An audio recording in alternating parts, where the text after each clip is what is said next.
دھوکہ بھی نہیں دے گا، کسی کے سامنے جھوٹ بھی نہیں بولے گا، سمجھ میں آیا، کسی پر ظلم بھی نہیں کرے گا، اللہ کی نافرمانی بھی نہیں کرے گا، نہ صرف یہ کہ اجتماعات میں بلکہ تنہائیوں کے اندر بھی۔ یہ حیا ہی کے دراصل مظاہر ہیں، اس واسطے کہا گیا کہ الحیاء شعبۃ من الایمان، اس لیے کہ ایمان کا تقاضا یہی تو ہے کہ انسان اللہ کی نافرمانی نہ کرے، لیکن اس تقاضے کو پورا کرنے کا جذبہ کیسے پیدا ہوتا ہے؟ حیا کے ذریعے سے۔ تو حیا پیدا کی جائے اپنے اندر، تو حیا جو ہے وہ ایمان کا شعبہ ہے۔ ظاہر ہے کہ جب حیا کا تعلق ایمان سے اتنا قریبی ہے کہ وہ ایمان کا ایک جز ہے، تو کیا انبیاء علیہ الصلوۃ والسلام اس ایمان کے اس جز سے محروم رہ سکتے ہیں؟ ظاہر ہے کہ نہیں۔ تو انبیاء علیہ الصلوۃ والسلام کے اندر یہ وصف کمال درجے کے اندر ہوتا ہے حیا۔ موسیٰ علیہ الصلوۃ والسلام جلیل القدر نبی ہیں، ان کے اندر کیسے یہ وصف حیا نہ ہوتا؟ تو نبی کریم صلی اللہ علیہ وسلم نے فرمایا کہ موسیٰ علیہ الصلوۃ والسلام کان حیین، یعنی بہت ہی حیادار، مبالغہ کا صیغہ سپر فارم آپ نے استعمال فرمایا، بہت ہی حیادار تھے۔ اس حیا کا یہ اثر تھا کہ عام سوسائٹی اور معاشرے کے خلاف سب لوگوں کے سامنے ننگے ہو کر نہیں نہایا کرتے تھے، لیکن جن لوگوں کے ہاں دین اور دیانت نہیں تھی ان کے ہاں دوسروں کے سامنے ننگے ہو کر نہانا کوئی بری بات نہیں تھی۔ اس کو میں بارہا کہا کرتا ہوں، اس کو سمجھنے کے لیے آج ہمارے سامنے یہ سوسائٹی موجود ہے۔ اس سوسائٹی کے اندر ننگا ہونا بری بات نہیں، بلکہ بدن کو چھپانا بری بات ہے۔ اگر کوئی شخص پورے بدن کو چھپائے پھر رہا ہے تو پوچھے گا خیریت ہے کہ نہیں، لیکن اگر ننگا پھر رہا تو کوئی نہیں پوچھے گا کہ آپ کو کیا ہو گیا، کپڑے نہیں ہیں کیا۔ تو ٹھیک یہی صورت جو تھی وہ اس وقت تھی حضرت موسیٰ علیہ الصلوۃ والسلام کے زمانے میں۔ دین اور دیانت سے جب کوئی قوم محروم ہو جاتی، اخلاقی زوال اس میں آنا لازمی ہے۔ یہ ساری چیزیں اخلاقیات سے متعلق ہیں، کتنا بدن چھپایا جائے، کس کے سامنے چھپایا جائے، جب اخلاقی جس کی بنیاد ایمان ہے وہ اخلاق نہ ہو۔ ایک اخلاق ہے معاملات کے، سمجھ میں آیا، وہ تو ایک روکار ہوتا ہے، ان کے اخلاق معاملات کی حد تک تو بہت اچھے ہیں۔ اس لیے اگر آپ آفسوں میں دیکھتے ہیں اور شاپنگ سینٹروں میں دیکھتے ہیں بڑے اخلاق سے پیش آتے ہیں، یہ معاملاتی اخلاق ہیں، لیکن وہ اخلاق جس کی بیس ایمان ہے وہ اخلاق ہوتا ہے کہ پیٹھ کے پیچھے بھی کسی کو برا نہیں کہتا انسان۔ یہاں میں ایک بحث اچھی آ رہی تو میں بتلا دوں، ہم لوگ بڑا دھوکہ کھاتے ہیں، ہم لوگ ان کے اخلاقیات سے ایک دھوکہ کھا کر یہ کہتے ہیں ہم سے اچھے یہ ہیں۔ بہت سے لوگوں سے میں نے یہ لفظ سنا ہے، ہم سے اچھے یہ ہیں۔ اس اعتبار سے اگر کہا جائے کہ افسوس یہ ہے کہ ہمارے اخلاق ایسے نہیں، جبکہ ہمارے اخلاق ان سے اعلیٰ ہونے چاہیے تھے، اگر اس لحاظ سے کہا جائے تو کوئی حرج نہیں، لیکن اگر اوور آل یہ کہا جائے کہ چونکہ ان کے اخلاق اچھے اور ہمارے اخلاق اچھے نہیں، تو محض اس لیے کہ ان کے پاس ایمان نہیں، محض اس لیے کہ یہ مسلمان نہیں، محض اس لیے کہ محمد رسول اللہ صلی اللہ علیہ وسلم کو نہیں مانتے، قرآن کو نہیں مانتے، صرف اس وجہ سے ان کو برا کہنا اور صرف اس وجہ سے ہم کو اچھا کہنا اور اچھا سمجھنا کہ ہم مسلمان ہیں، اس کی کوئی وجہ نہیں۔ جو لوگ اس نیت سے بات کہتے ہیں وہ لوگ اپنے اس دولت اور اس نعمت کی قیمت کو نہیں سمجھتے جو ان کے پاس موجود ہے۔ قرآن کی دولت، نبی کریم صلی اللہ علیہ وسلم کے امتی ہونے کی نعمت، اس کی قیمت کو نہیں پہچانا انہوں نے۔ اصل بات یہ ہے کہ وہی میں نے اس کو میں اب لاتا ہوں کہ ان کے پاس اخلاق ہے معاملات کے، یہ یوں کہہ سکتے ہیں اخلاق ہے کاروباری، صاف لفظوں میں کہتا ہوں تاکہ بات سمجھ میں آ جائے، لیکن یہ وہ اخلاق نہیں کہ جس کی بنیاد ایمان ہو۔ یہی وجہ ہے، دیکھیے اگر پوری قوم کا اخلاق مخلصانہ ہے تو آج میں ایک سوال یہ کرتا ہوں کہ ارباب حکومت کے اخلاق کیسے ہیں؟ اسی ملک کے حکومت جن کی بازدور جن کے ہاتھ میں ہے، ان کے اخلاق کیسے ہیں؟ ان کے اخلاق کا حال یہ ہے کہ دنیا میں خون کی ہولی کھیل رہے ہیں، سمجھ میں آیا؟ اور وہ کتنے ملکوں کو جو ہے وہ ایکسپلائٹ کر رہے ہیں، کیوں؟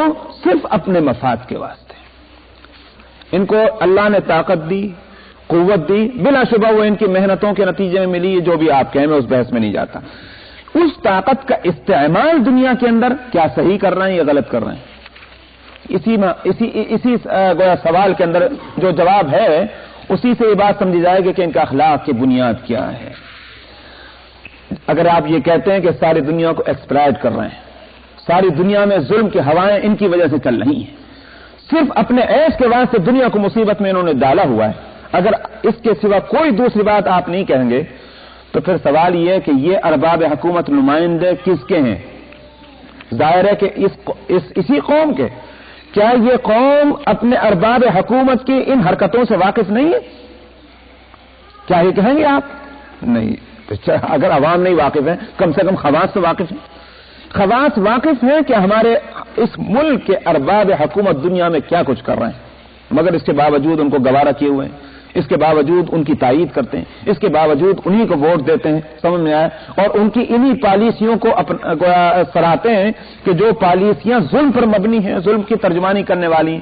تو پھر کیسے کہا جائے کہ یہ معاشرہ اور یہ قوم جو ہے یہ انصاف پسند ہے، اخلاق پسند ہے؟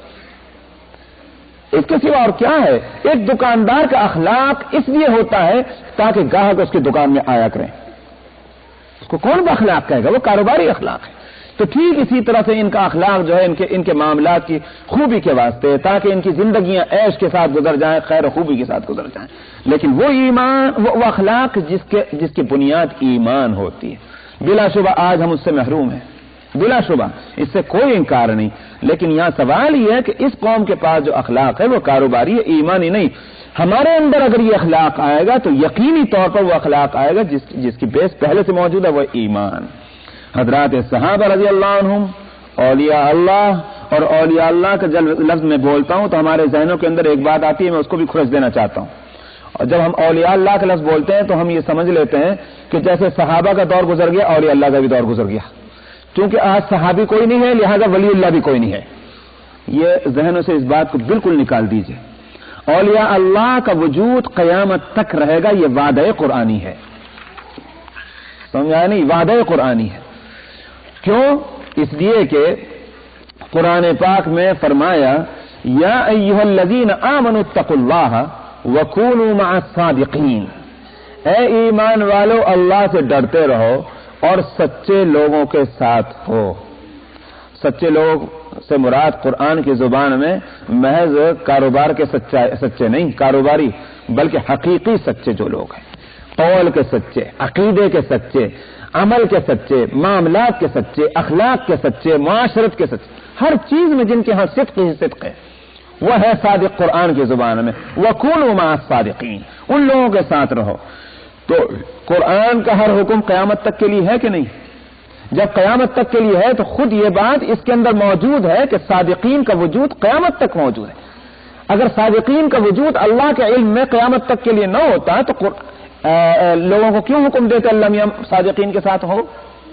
معلوم ہوا کہ صادقین کا وجود بالفاظ دیگر اولیاء اللہ کا وجود قیامت تک رہے گا. ہوتا کیا ہے میں آپ کو وہ بھی بتا دوں تماشا، یقین کر لیجئے. حضرت غوث اعظم شیخ عبد القادر جیلانی رحمۃ اللہ علیہ کے نام سے تو کوئی شخص ایسا نہیں کہ جو واقف نہ ہو، ہے کہ نہیں؟ سب واقف ہیں کہ نہیں؟ اور ان کے ولی اللہ ہونے میں کسی کو شک اور شبہ ہے نہیں. مگر تاریخ آپ اٹھا کر دیکھ لیں کہ حضرت غوث اعظم کے زمانے میں ان کے معتقدین اگر لاکھوں تھے تو لاکھوں کو گالیاں دینے والے بھی تھے. ہر زمانے کے اندر علماء کو، صلحاء کو، صادقین کو، سچوں کو، اولیاء اللہ کو، متقین کو یہ نہ سمجھیے کہ صرف ان کے معتقدین ہی ہوا کرتے تھے. ان کو برا کہنے والے، ان کو پرتانا کرنے والے، ان کو گالیاں دینے والے اس زمانے، ہر زمانے میں رہے. امام اعظم ابو حنیفہ ہوں، امام مالک ہوں. امام مالک رحمۃ اللہ علیہ امام وقت ہے کہ نہیں؟ حدیث کے امام، فقہ کے امام، ایسے زبردست امام کہ حدیث کے اندر پہلی کتاب جو دنیا کو ملی ہے وہ ہے امام مالک کی کتاب موطا امام مالک. ایسے عظیم الشان محدث اور فقیہ اتنے زبردست. لیکن کیا آپ سمجھتے ہیں کہ صرف ان کے معتقدین سے دنیا بھری ہوئی تھی؟ نہیں. اگر ایک طرف یہ تھا کہ امام مالک رحمت اللہ علیہ جب بیٹھا کرتے تھے مسجد نبوی کے اندر درس دینے کے واسطے تو ہزاروں ہزار انسانوں کا ایک مجمع لگا کرتا تھا ان کے درس حدیث کو سننے کے واسطے. اس میں امیر اور غریب ہر طرح کے لوگ ہوا کرتے تھے. جہاں یہ نقشہ دیکھا گیا، دیکھنے والوں نے دیکھا، وہاں یہ بھی تھا کہ محض ایک بات کی وجہ سے حضرت امام مالک کو کالا منہ کر کے گدھے پر بٹھا کر کے مدینے کی گلیوں کے اندر ان کا چکر کٹوائے گئے اور مدینے والے دیکھتے رہ گئے، کچھ نہ کر سکے. یہ بھی ہوا امام مالک کے ساتھ. امام ابو حنیفہ رحمۃ اللہ علیہ امام اعظم ہیں. ہے کہ نہیں؟ ان کے شاگرد کتنے ہیں بھائی؟ جن کے ہاں حال یہ تھا کہ امام ابو حنیفہ رحمۃ اللہ علیہ کی جو کونسل تھی، فقہ کونسل، اس کے اندر 40 علماء اپنے وقت کے ماہرین تھے فن کے، اور ان کے یوں کہ یہ چیف تھے امام ابو حنیفہ رحمۃ اللہ علیہ. کیا کچھ عزت نہ ہوگی امام ابو حنیفہ کی؟ اور یہ بھی میں بتلا دوں، دنیا کے لوگ مال اور دولت کو دیکھا کرتے ہیں اور اس مال و دولت کے آئینے میں کسی کو عزت والا اور ذلت والا سمجھتے ہیں. امام ابو حنیفہ غریب بھی نہیں تھے، مالدار بھی تھے، یہ بھی میں بتلا دوں. تو دنیا کے اعتبار سے بھی باوجاہت تھے اور دین کے اعتبار سے بھی. مگر آپ دیکھتے ہیں کہ امام ابو حنیفہ رحمۃ اللہ علیہ کے جہاں اعتقاد والے تھے وہاں وہ بھی تھے کہ ان کو گویا ان کے درے لگائے گئے، ان کو جیل میں ڈالا گیا، ان کو سزائیں دی گئیں، ان کو تکلیفیں پہنچائی گئیں. یہ سب کچھ ہوا. امام احمد ابن حنبل رحمۃ اللہ علیہ کا واقعہ تو ساری کتابوں میں موجود ہے کہ لہو لہان کیا جاتا تھا ان کے بدن کو امام احمد ابن حنبل رحمۃ اللہ علیہ کے جیل کے اندر ڈال کر کے. سمجھ میں آیا؟ تو اس لیے میرا کہنا یہ ہے کہ مت سمجھیے کہ اولیاء اللہ جو ہیں وہ پہلے ہی ہوا کرتے تھے، آج نہیں ہے، کیونکہ آج کوئی ہستی دنیا میں ایسی نہیں کہ جس پر سب لوگ اطمینان کرتے ہوں، سب لوگ ان کے معتقد ہوں، سب لوگ ان پر اعتماد کرتے ہوں. ہرگز نہیں، یہ کبھی بھی نہیں ہوا. جب اللہ کے نبیوں کے ساتھ نہیں ہوا تو ولیوں کے ساتھ ہوگا کیا؟ انبیاء علیہ الصلوۃ والسلام کو قوموں نے کیا تکلیف نہیں پہنچائی، گالیاں نہیں دی، سب کچھ ہوا. جب ان سچوں کے ساتھ، حقیقی سچوں کے ساتھ یہ سب کچھ ہوا تو اولیاء اللہ کو کون بخشے گا؟ تو اس لیے آج یہ سمجھ لینا کہ چونکہ ایسی ہستیاں موجود نہیں ہیں کہ جن کا تذکرہ ہم کتابوں میں پڑھتے ہیں کہ بس ان کے اندر یہ خوبیاں تھیں، یہ خوبیاں تھیں، یہ خوبیاں تھیں، لوگ ان کا گویا یوں کہیے کہ ان کا پسینے کی جگہ خون بہانے کو تیار ہوا کرتے تھے. چونکہ آج ایسی ہستیاں نظر نہیں آتی لہذا اولیاء اللہ کا سلسلہ ختم ہو چکا. تو اس لیے میں نے کہا کہ ذہنوں سے اس بات کو نکال دیجیے اور تلاش کی ضرورت ہے. پہلے بھی گلیوں کوچوں میں ریلے پھرے ملا کرتے تھے اور آج بھی اس طرح نہیں ملیں گے. اچھی چیزیں ہمیشہ کمیاب ہوا کرتی ہیں اور بری چیزیں ہر جگہ جو ہیں وہ کثیر ہوا کرتی ہیں. آج تلاش کی ضرورت ہے. ہم لوگ یہ چاہیں کہ وہ اللہ کے اس یوں کہیے کہ اللہ کے قرب کی وہ روشنیاں، وہ نور ہمارے گھر بیٹھے ہمارے بستروں کے اوپر آ جائیں، یہ نہیں ہوگا، یہ تو نہیں ہو سکتا.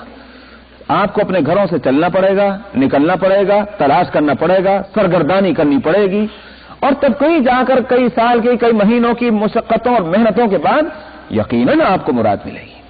حضرت موسیٰ علیہ الصلوۃ والسلام کی وہ واقعہ جو قرآن پاک میں ہے ذرا دیکھیے تو صحیح. حضرت موسیٰ علیہ الصلوۃ والسلام ان انبیاء میں ہیں کہ جن کو خود قرآن ان کی جلالت شان کو بتلاتا ہے کہ منہم من کلم اللہ. وہ انبیاء کہ جن کو ہم نے فضیلت دی ہے ان میں کچھ وہ ہیں کہ جن سے اللہ نے کلام کیا. کن سے کلام کیا؟ حضرت موسیٰ علیہ الصلوۃ والسلام سے.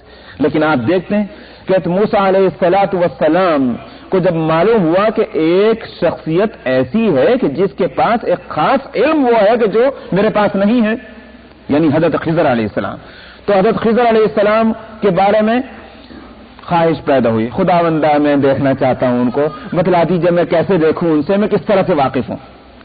دعا سے سلسلہ شروع ہوا.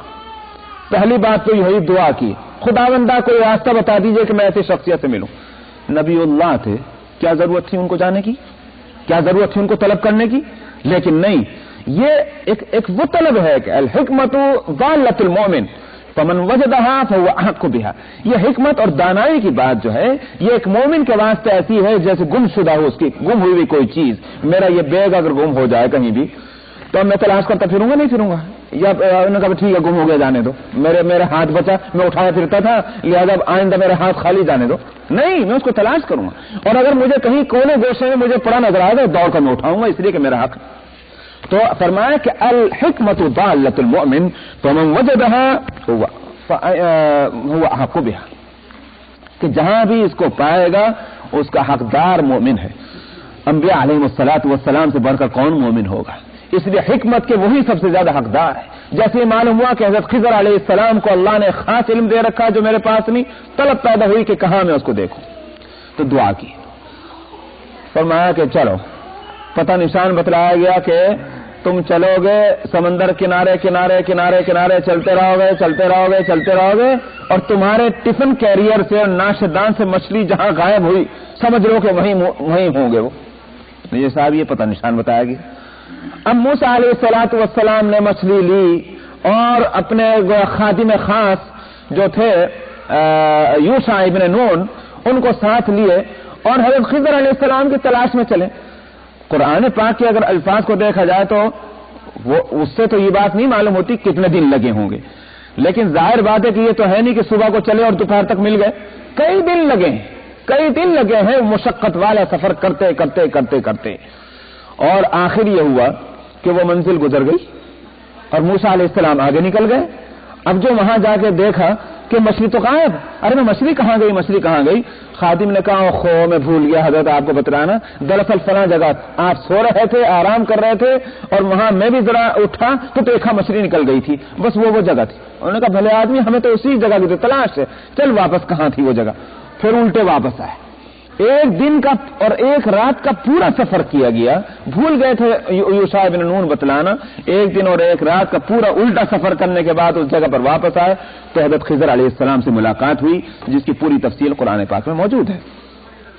تو اگر حضرت موسیٰ علیہ السلام کو ایک مرد خدا کی تلاش میں اتنی تکلیف اٹھانی پڑی، سمجھ میں آیا؟ کیا اللہ کے لیے ممکن نہیں تھا؟ کہہ دیتے کہ موسیٰ تو تکلیف مت اٹھا، ہم خضر کو خود ہی لا کے حاضر کر دیتے ہیں. لیکن نہیں ہوا، کیونکہ یہ علم کے اس آداب کے خلاف ہوتی ہے بات کہ علم کا متلاشی اور طالب جو ہے اس کی بارگاہ میں استاذ آئے. یہ نہیں، یہ تو آج ہم لوگوں کا اصول ہے کہ صاحب شاگرد اپنے گھر بیٹھا رہے، استاد جو ہے وہ گھروں میں پھرتا رہے. سمجھ میں آئے تو کہ صاحب ہم پڑھانے آ گئے. یہ اسلامی اس اصول کے خلاف ہے، خوب یاد رکھیے. اسلام اسی لیے مجھ سے میرے اندر لاکھ برائیاں جس سے میں خوب اچھی طرح واقف ہوں، لیکن بہرحال ایک اللہ تعالیٰ کی توفیق کی بات. اسی لیے نہ ہندوستان میں نہ یہاں میں کبھی کسی کے گھر میں پڑھانے نہیں جاتا. اس لیے نہیں کہ اس میں میری کوئی توہین ہے. میں سمجھتا ہوں جو چیز مجھ سے پڑھنا چاہتا ہے وہ ہے قرآن، وہ ہے حدیث اور قرآن کی توہین ہے کہ میں پڑھنے والے کے گھر پہ جاؤں پڑھانے کے لیے. میں اسی لیے کہتا ہوں کہ جہاں میں ہوں یا جس مدرسے کو ہم نے اسکول کو ہم نے قائم کیا اسی کام کے لیے، وہاں آؤ میں کسی کے گھر نہیں جاؤں گا. وجہ اس کی یہی ہے، اور یہ ہم کو بزرگوں سے یہ بات ملی. اگر ہم اتنا نہ کر سکیں کہ اس علم کی قدر ہم نہ کریں تو پھر کس سے ہم توقع کریں گے کہ اس علم کی قدر کریں کہ جو علم ہم سکھلا رہے ہیں. تو بہرحال تو علم کے آداب کے خلاف ہے یہ بات کہ شاگرد کے در پر استاذ آئے. تو موسیٰ علیہ الصلوۃ والسلام کو سفر کرایا گیا باوجود ان کی جلالت شان کے. اسی طرح بزرگوں دوستو، اگر ہم کو طلب ہے اللہ کے نیک بندوں کی، اولیاء اللہ کی، اگر ہم کو طلب ہے تو ہم کو جانا پڑے گا. ڈاکٹر مریضوں کے گھر میں نہیں چکر لگایا کرتا کہ بھائی کوئی ہے کہ بیمار کہ میں اس کا علاج کر دوں، بلکہ خود مریضوں کو جانا پڑتا ہے ہاسپٹل میں اور ڈاکٹروں کے پاس. تو یہی صورت ہے روح کی بیماریوں کے لیے بھی ہم کو جانا پڑے گا، تلاش کرنا پڑے گا. معالجین کون مل جائیں گے انشاءاللہ. اس لیے کہ اگر جسم کی بیماریوں کا علاج کا اللہ نے انتظام کیا ہوا ہے اور پوری میڈیکل سائنس جو ہے ہر دور کے مناسب ترقی کرتی چلی جا رہی ہے، تو کیا اللہ سبحانہ و تعالیٰ کے فضل اور کرم سے ہمیں اس بات کی توقع نہیں رکھنی چاہیے کہ روح کی بیماریوں کے علاج کا اللہ نے کوئی انتظام نہ کیا ہوگا؟ سمجھ میں آیا؟ اس کے معالج نہ ہوں گے؟ یہ کیسی عقل کی بات ہے؟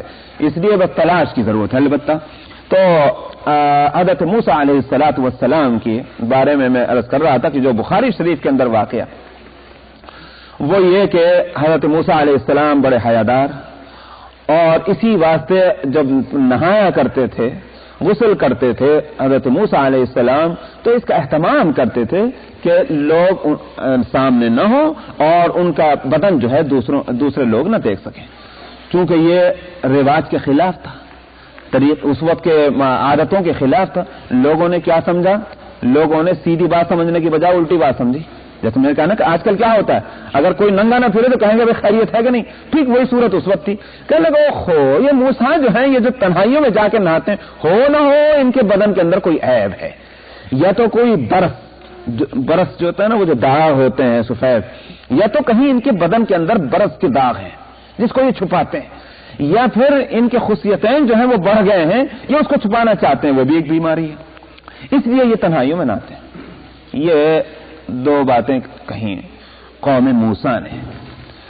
اللہ سبحانہ و تعالی یوں کہیے کہ سنت یہ ہے، انبیاء علیہم السلام میں ایسا عیب نہیں رکھا جاتا کہ جس کی وجہ سے لوگ ان سے قریب ہونے میں تکلف کریں، ایسا کوئی عیب ان میں نہیں ہوتا۔ تو اسی وجہ سے اب مسئلہ دوسرا نکلا تو بتا دوں اس کو بھی، یہی وجہ ہے کہ جب انبیاء چونکہ مقتداء ہیں، ان میں اس طرح کا عیب نہ رکھا جانا، اس کی حکمت یہی ہے کہ لوگ مانوس ہوں، ان کے اندر اس عیب کی وجہ سے کوئی تکلف نہ ہو کہ بھائی ہم ان کے پاس نہیں جاتے، کیونکہ ان کے اندر تو ان کے پاس آنے سے تو ہم کو یہ تکلیف پہنچتی ہے۔ اس طرح کا کوئی عیب جسمانی ان کے اندر اور اخلاقی نہیں ہوتا۔ اسی سے تو مسئلہ نکلا ہے کہ چونکہ امام نماز کا جو ہوتا ہے وہ قائم مقام ہوتا ہے نبی کا، نبی کا قائم مقام، کیونکہ نبی جب تک رہے، خوب یاد رکھیے، نبی جب تک رہے، نبی کے ہوتے ہوئے کسی نے نماز پڑھائی؟ کوئی نماز نہیں پڑھاتا تھا۔ یہی وجہ ہے کہ ایک موقع پر نبی کریم صلی اللہ علیہ وسلم بیمار ہوئے، آخر بیماری، مرض وفات، آپ نماز کے لیے مسجد میں نہیں تشریف لا رہے تھے اس روز، ابو بکر صدیق حکم نبوی کے مطابق نماز پڑھا رہے تھے۔ ابو بکر صدیق رضی اللہ عنہ کو محسوس ہوا کہ نبی کریم صلی اللہ علیہ وسلم تشریف لا رہے ہیں، ابو بکر صدیق پیچھے ہٹنے لگے۔ میں اسی لیے کہا کرتا ہوں کہ ابو بکر صدیق مزاج نبوت سے واقف ہے، تمام صحابہ کے اندر یہ مقام ابو بکر کا ہے کہ واقعتاً نبوت اور آداب نبوت سے خوب واقف ہیں حضرت ابو بکر صدیق۔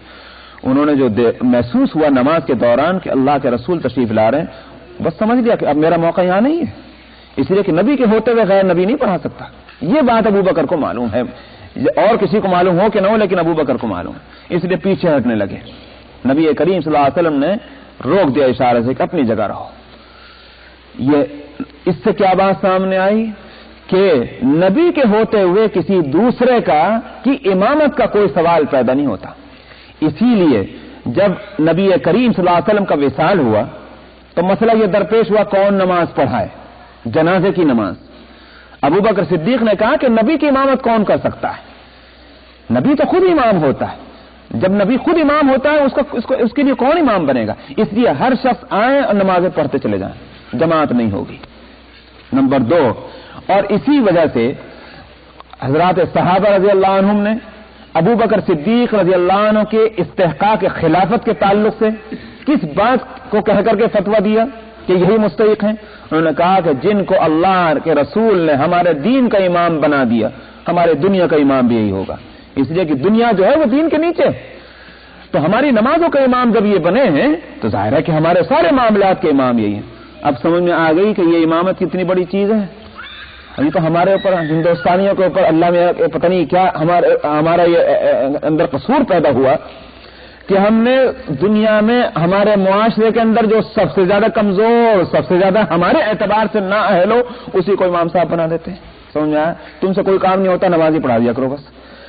یہ تو نبی کی جانشینی ہے، نبی کی قائم مقامی ہے، خوب یاد رکھیے۔ اسی واسطے فقہا کہتے ہیں کہ پوری جماعت کے اندر جو سب سے اعلیٰ اور افضل ہو اسی کو امام بننا چاہیے۔ اب کس اعتبار سے دیکھیں اعلیٰ اور افضل، فقہا نے کمال کر دیا۔ فقہا واقعی مزاج شریعت کو خوب سمجھتے ہیں۔ انہوں نے کہا کہ پہلی بات تو یہ دین کا معاملہ ہے، تو پہلے تو یہ دیکھو پوری جماعت کے اندر مسائل شریعت سے کون زیادہ واقف۔ نمبر 1 تو یہ ہوگا، اگر دیکھو کہ سبھی یکساں واقف، سبھی علماء ماشاءاللہ موجود، تو پھر یہ دیکھو کون قرآن شریف کو زیادہ عمدہ طریقے سے پڑھنے والا، ایہم عالم ایہم اقرأ، یہ نمبر 2۔ اور اگر یہ بھی ہو جائے کہ سبھی اچھے قاری ہیں، وما ایہم اسن، کون زیادہ عمر والا ہے، کیونکہ عمر والے جو ہوتے ہیں ان کی عظمت دلوں کے اندر ہوتی ہے۔ اور اگر اتفاق سے سارے یکساں عمر کے ہو جائیں تو کہا کہ ایہم احسن وجہا واحسن ثیابا، کون ان میں زیادہ شکل و صورت کے اعتبار سے اچھا اور کپڑے اچھے جس کے پاس پہنے ہوئے ہیں۔ کیوں کہا؟ تاکہ کسی بھی اعتبار سے اس کے اندر وہ بات نہ ہو کہ کسی نماز پڑھنے والے کو اس کے پیچھے نماز پڑھنے میں تکلف ہو۔ اب آج سمجھ میں نہیں؟ تو انبیاء علیہ السلام کے تعلق سے اللہ کی سنت یہ ہے کہ ان میں کوئی ایسا عیب جسمانی اور اخلاقی نہ ہو کہ لوگ اس کی وجہ سے کراہت کریں۔ یہاں مسئلہ یہ تھا کہ حضرت موسیٰ علیہ السلام پر عیب لگ رہا ہے، تو اب اس سے بری کیا گیا۔ کس طرح بری ہوا؟ اللہ کی باتوں کو اللہ سمجھے، ہم کیا جانیں اس کی حکمتوں کو۔ رموز مملکت خیسرا خسرواں دانند، بھائی بادشاہ ہی جانے رموز مملکت کو، ہم کو کیا معلوم، اللہ کو معلوم ہے اس کی حکمتیں کہ اسی طرح سے کیوں بری کیا جاتا موسیٰ علیہ السلام کو۔ موسیٰ علیہ السلام نہانے کے لیے تشریف لے گئے جنگل کے اندر، اور وہاں کوئی نہیں تھا، کپڑے اتارے، پتھر پر رکھے اور پانی کے اندر گھس گئے تالاب میں۔ اب نہا کر جو نکلے تو اب کپڑے اٹھانے لگے تو پتھر جو تھا وہ کپڑے لے کے بھاگ چلا، بھاگ پیچھے موسیٰ علیہ السلام سو بھی حجر کرتے ہوئے میرے کپڑے، اور وہ آبادی کے اندر وہاں جا کر پتھر رک گیا۔ موسیٰ علیہ السلام نے جلدی سے اس سے کپڑے لیے اور جو لاٹھی اپنے ہاتھ تھی 10-5 اس کے مارے۔ ابو ہریرہ رضی اللہ عنہ، جو غالباً ابو ہریرہ اس کے راوی ہیں، ابو ہریرہ ہی راوی ہیں، ابو ہریرہ رضی اللہ عنہ کہتے ہیں اس روایت کو بیان کر کے، قسم ہے خدا کی کہ اس پتھر کے اندر 4-5 نشانات حضرت موسیٰ کی مار کے موجود ہیں۔ یہ اس روایت کے اندر، یہ بخاری کے اندر روایت ہے، نبی کریم صلی اللہ علیہ وسلم کے ارشاد۔ تو اس طرح سے موسیٰ علیہ السلام کو بری کیا گیا۔ یہاں آپ کے ذہنوں کے اندر یہ بات نہیں پیدا ہونی چاہیے تھی، بھائی لیجئے ننگا کر دیا ایک نبی کو۔ نمبر 1 تو یہ بات یاد رکھیے، نبی کا کوئی قصور نہیں، قصور تو اختیاری عمل میں ہوتا ہے، غیر اختیاری عمل ہو اس میں کوئی قصور نہیں، نبی کے اختیار سے نہیں ہوا۔ نمبر 1 تو یہ رہ گیا اللہ پر الزام، اس کا کوئی یوں نہیں آئے گا، اللہ میاں قانون کے پابند نہیں، اللہ قانون ساز ہے، اللہ جو ہے قانون بنانے والے ہیں، بنے ہوئے قانون کے پابند نہیں ہیں۔ ہم تو پابند ہیں، ہم تو اپنے بدن کو نہیں کھول سکتے، اس لیے کہ ہمارے لیے قانون بنا دیا گیا، ہم کو اس کی پابندی کرنی ہے، لیکن اللہ جو ہے وہ قانون بنانے والے ہیں۔ تو جب وہ قانون بنانے والے کے لیے قانون کی پابندی نہیں ہوتی، مثلا نماز پڑھنا، اللہ نے کہا نماز پڑھو، یہ قانون ہے نا کہ نہیں؟ اللہ نے کہا نماز پڑھو، اچھا صاحب نماز پڑھو، اب نماز کا حکم تو دے دیا، ہم سورج نکلتے وقت نماز پڑھنے کھڑے ہو جائیں، کہا جائے گا نہیں؟ اب آپ اس کی حکمت پوچھیں، حکمت ہو کہ نہ ہو، سب سے بڑی وجہ اس کی یہی کہا جائے کہ بھائی اللہ تعالیٰ نے یہی فرمایا کہ جب سورج نکلے مت پڑھو، لاکھ حکمتیں اس کے اندر ہو یا نہ ہو، ایک بھی حکمت نہ ہو، مگر اللہ جو قانون ساز ہیں وہ کسی چیز کے پابند نہیں، ہم ضرور پابند ہیں، لا یسأل عما یفعل وهم یسألون۔ تو اس لیے ایک بات تو یہ، اور دوسری بات یہ ہے کہ ہماری کو سمجھ میں آئے کہ نہ آئے، حدیث میں اس واقعے کو اس آیت سے متعلق کا تعلق بتلایا گیا، ہم کو اس کو سمجھنا ہے، اور واقعات بھی اس آیت سے متعلق ہو سکتے ہیں جس کو میں نے پہلے بتلایا، مگر اس واقعے کو اس آیت سے غیر متعلق کہنا کسی بھی تأثر کی وجہ سے اس کی اجازت نہیں، کیونکہ حدیث میں اس واقعے کو اس آیت سے متعلق کیا گیا ہے۔ وَكَانَ عِندَ اللَّهِ وَجِيهًا، موسیٰ علیہ السلام اللہ کے نزدیک بڑے باوجاہت ہیں۔ وجاہت کے معنی عزت والے، وجہ سے ہے، وجہ کہتے ہیں چہرے کو، تو مطلب یہ کہ عزت، چونکہ عزت کے سارے آثار چہرے پر ہوتے ہیں، اس لیے کہا گیا بڑے باعزت ہیں۔ اللہ کے یہاں باعزت ہونے کے معنی کیا ہے؟ مقبول ہونا، اور اسی مقبولیت کے آثار میں یہ بات بھی ہوتی ہے کہ مستجاب الدعوات ہونا۔ کوئی وجیہ ہے اللہ کے نزدیک تو اس کے معنی یہ بھی ہیں، اس کا اثر یہ بھی ہے کہ اللہ کے نزدیک مستجاب الدعوات، یوں تو ہر نبی مستجاب الدعوات ہوتا ہے، حضرت موسیٰ علیہ السلام بھی وہ ہیں کہ جن کی دعائیں قبول ہوئیں، مگر موسیٰ علیہ السلام کی دعاؤں کی قبولیت میں ایک خاص بات جو ملتی ہے وہ یہ ملتی ہے کہ اللہ سبحانہ و تعالی اس بات کے تو پابند نہیں ہے کہ جو دعا مانگے وہی دے دیں، مگر موسیٰ علیہ السلام کی زندگی میں کچھ اس طرح کی چیزیں بھی ملتی ہیں کہ جو دعا مانگی وہی ملی۔ مثلا اب آپ دیکھیں بھائی، نبوت کہیں سفارش سے بھی ملتی ہے، نبوت وہ چیز ہے جو سفارش سے نہیں ملتی، مگر موسیٰ علیہ السلام نے اپنے بھائی کے لیے سفارش کی، خداوندہ میرے بھائی ہیں میرے ساتھ، ان کو میرا مددگار بنا دیجئے، اللہ میں نے کہا جاؤ دیا، اور ان کے بھائی کو ان کی دعا پر نبی بنا دیا۔ تو موسیٰ علیہ السلام کی وجاہت کی بات ہے کہ ایسے مستجاب الدعوات ہیں کہ جو مانگا اللہ نے وہی دیا، یہاں تک کہ وہ نبوت کے جو سفارش پر اور دعاؤں پہ نہیں ملتی وہ بھی ان کی دعا پر حضرت ہارون علیہ السلام۔ تو فرمایا کہ وَكَانَ عِندَ اللَّهِ وَجِيهًا، اللہ کے یہاں وہ تو بڑے باعزت تھے۔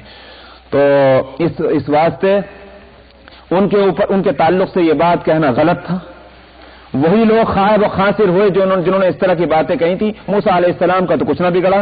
اے مسلمانوں، تم جتنی باتیں کہتے ہو اس نبی کے تعلق سے احتیاط برتنا، ورنہ ان کا کوئی نقصان نہیں ہوگا، نقصان تمہارا ہی ہو جائے گا. یہ بتلانا مقصود ہے. اس وقت ہو گیا، انشاءاللہ آئندہ ہفتے وآخر دعوانا. الشيطان الرجيم. يصلح لكم أعمالكم ويغفر لكم ذنوبكم ومن يطع الله ورسوله فقد فاز فوزا عظيما. إنا عرضنا الأمانة على السماوات والأرض والجبال فأبين أن يحملنها وأشفقن منها وحملها الإنسان إنه كان ظلوما جهولا. ليعذب الله المنافقين والمنافقات والمشركين والمشركات ويتوب الله على المؤمنين والمؤمنات وكان الله غفورا رحيما. صدق الله العظيم.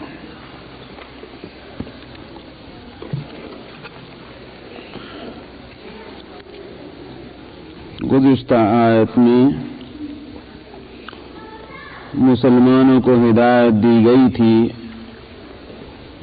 کہ تمہارا طریقہ عمل وہ نہیں ہونا چاہیے کہ جو قوم موسیٰ کا رہا ہے کہ انہوں نے حضرت موسیٰ علیہ السلام کو تکلیف پہنچائی تھی. تم ان جیسے نہ ہونا، کیونکہ حضرت موسیٰ علیہ السلام کو تو کچھ نہ بگڑا. ان کے تعلق سے جو بات کہی گئی تھی اللہ نے حضرت موسیٰ کو تو اس سے بری قرار دے دیا، لیکن نقصان کہنے والوں ہی کا ہوا. ایک طرف تو یہ کہ جو ان کا خیال تھا وہ دنیا ہی میں غلط نکلا، اور پیغمبر کے تعلق سے جو بات غلط کہی گئی اور سمجھی گئی اور سوچی گئی اس کی سزا آخرت میں الگ ان کے لیے مقرر. تو دنیا اور آخرت میں نقصان کہنے والوں ہی کا اور تکلیف پہنچانے والوں ہی کا ہوتا ہے. تکلیف پہنچانا عام ہے، چاہے زبان سے ہو، عمل سے ہو، اشارے کنایے سے ہو، کسی بھی طور پر تکلیف پہنچانا عام ہے. اس لیے فرمایا تھا کہ لا تکونوا کالذین آذوا، تم ان جیسے نہ ہو کہ جنہوں نے تکلیف پہنچائی تھی. اب کس ذریعے سے پہنچائی تھی اس کو قرآن اس لیے واضح نہیں کرتا کہ کوئی متعین طریقہ نہیں ہے تکلیف پہنچانے کا. اس لیے جس طریقے سے بھی تکلیف پہنچ سکتی ہو نبی کو اس سے رکنا چاہیے. مگر اس آیت میں فرما رہے ہیں کہ اے ایمان والو، اللہ سے ڈرتے رہو اور بات کہو صحیح صحیح. وقولوا قولا سدیدا. تو وہ اعمال یا وہ باتیں کہ جس سے نبی کو تکلیف پہنچ سکتی تھی اور پہنچ سکتی ہے، میں نے کہا کہ وہ ہر طرح کی ہو سکتی ہیں، مگر ان میں خاص طور پر زبان سے جو باتیں کہی جاتی ہیں ان کو متعین طور پر پیش نظر رکھا گیا. اور جیسے نگیٹو ایک بات کہی گئی منفی طور پر کہ تم ایسے مت ہونا، اسی کے ساتھ ایک پازیٹو ہدایت دی گئی کہ تمہارا طریقہ عمل یہ ہونا چاہیے کہ تم جب بھی جو کوئی بات کہو تو بات جو ہے وہ سلیقے کی ہونی چاہیے. اور جب یہ اصولی بات ہے تو صرف نبی کے لیے نہیں بلکہ ہر ایک کے واسطے. نبی کے سامنے بات کر رہے تب بھی ڈھنگ کی بات ہو، غیر نبی کے لیے بات کر رہے تب بھی ڈھنگ کی بات ہو. تو ساری باتوں میں جو منہ سے کہی جانے والی بات ہے اس کو متعین طور پر یہاں اس لیے لیا گیا کہ انسان اور اعمال کی فکر تو کرتا ہے، زبان کی فکر زیادہ نہیں کرتا. حالانکہ زبان کا مسئلہ ساری چیزوں میں زیادہ اہم ہے. ایک تو اس لیے کہ زبان سے تکلیف زیادہ پہنچتی ہے، انسان کے عمل کے مقابلے میں تکلیف جو پہنچتی ہے زیادہ زبان سے پہنچتی ہے۔ عربی کا اسی واسطے ایک مقولہ ہے کہ جراحات السنانی لہل تیام ولا یلتام ما جرح اللسان، تیر و تفنگ اور تلوار اور نیزے کے زخم جو ہیں وہ تو بھر جاتے ہیں، ڈاکٹر کے پاس گئے، علاج معالجہ کیا، مرہم پٹی ہوئی، کچھ دن کے بعد جو ہے وہ زخم بھر گیا، آدمی چنگا ہو گیا، اچھا ہو گیا، تندرست ہو گیا۔ ولا یلتام ما جرح اللسان، لیکن زبان کے لگے زخم جو ہیں اس کا کوئی علاج نہیں کسی ڈاکٹر کے پاس، کوئی مرہم اس کا نہیں ہے، تو زبان سے لگا ہوا زخم جو ہے وہ نہیں بھرتا۔ اس لیے ساری چیزوں میں زبان کا عمل جو ہے وہ بہت اہم ہے، ایک تو یہ، اور شاید اسی وجہ سے نبی کریم صلی اللہ علیہ وسلم کا ارشاد ہے کہ قسم ہے اللہ کی، کسی انسان کا دین درست نہیں ہو سکتا جب تک کہ اس کی زبان درست نہ ہو، اور زبان درست نہیں ہو سکتی جب تک کہ اس کا دل درست نہ ہو۔ تو معلوم ہوا کہ دین کے درستگی میں زبان کی درستگی کو بڑا دخل ہے۔ حضرت عثمان رضی اللہ عنہ فرماتے تھے کہ پیروں کی لغزش سے زیادہ زبان کی لغزش خطرناک ہے۔ آدمی اگر اس کا پیر ادھر ادھر ہو جائے تو وہ بھی تکلیف دے، مگر زبان اگر کہیں بے قابو ہو تو وہ اس کے اوپر بھی قیامت ڈھاتی ہے اور دوسرے کے اوپر بھی، خود بھی جس بولنے والے کو پریشانی میں ڈالتی ہے اور جس کے لیے بولا جا رہا ہے اس کو بھی فتنے میں اور پریشانی میں ڈالتی ہے۔ تو اس لیے قدموں کی لغزش کے مقابلے میں زبان کی لغزش خطرناک ہوئی۔ قدموں کی لغزش کی سزا کس کو ملے گی؟ ظاہر جس کے قدم ہے اسی کو، لیکن زبان کی لغزش کا نقصان بولنے والے کو بھی ہوتا ہے اور دوسرے کو بھی ہوتا ہے۔ تو اسی واسطے بزرگوں نے اور عقل مندوں نے کہا ہے، مثلا عربی کا بھی ایک مقولہ ہے کہ جاہل کی زبان تو اس کی مالک ہوتی ہے، جاہل کی، اور عقل مند کی زبان جو ہے وہ عقل مند کی مملوک ہوتی ہے۔ تو ظاہر ایک مملوک ہے تو اپنے کنٹرول میں، جس طرح چاہے اس کو استعمال کریں، جس طرح چاہے اس طرح استعمال نہ کریں، اور مالک جو ہوتی ہے وہ ظاہر ہے کہ اپنے کنٹرول میں نہیں ہوتا۔ تو جاہل کی زبان اس کی مالک ہوتی ہے اور عقل مند کی زبان جو ہے وہ اس کی مملوک ہوتی ہے۔ تو حقیقت یہ ہے کہ زبان کنٹرول میں ہو تو بڑے فتنے جو ہیں دب جاتے ہیں۔ گرو نانک نے خوب کہا تھا کہ زبان کا صحیح استعمال ہے خدا کے حمد کے گیت گانا۔ تو اسی لیے مجھے وہ ایک بات یاد آیا کرتی ہے،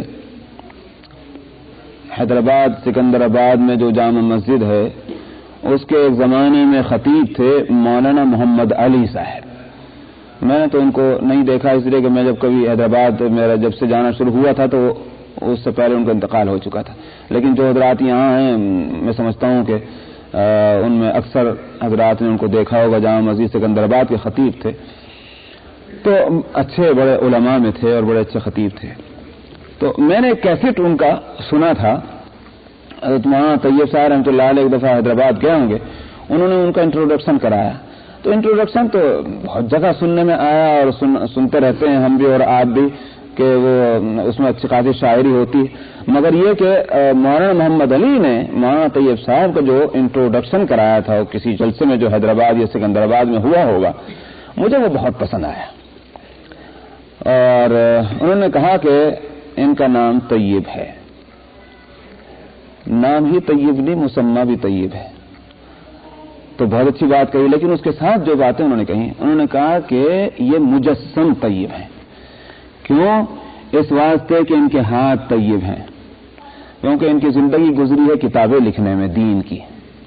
ان کی زبان طیب ہے، طیب کا مطلب پاکیزہ، اس لیے کہ ان کی زندگی میں ان کی زبان سے جو الفاظ زیادہ نکلے ہیں وہ دین کے نکلے ہیں۔ سمجھ میں آیا؟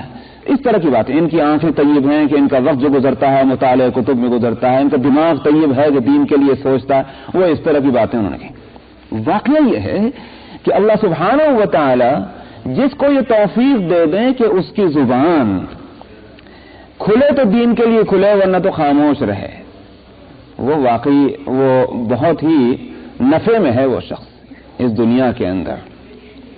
اس واسطے کہ اللہ سبحانہ و تعالیٰ کے یہاں جہاں اعمال کا حساب لیا جائے گا وہاں اقوال کا بھی تو حساب ہوگا. ہو سکتا ہے کہ خیالات کی معافی ہو جائے. قاعدہ اور ضابطہ یہ کہتا ہے کہ اعمال کی جس طرح پکڑ ہوگی اسی طرح اقوال کی بھی ہونی ہے.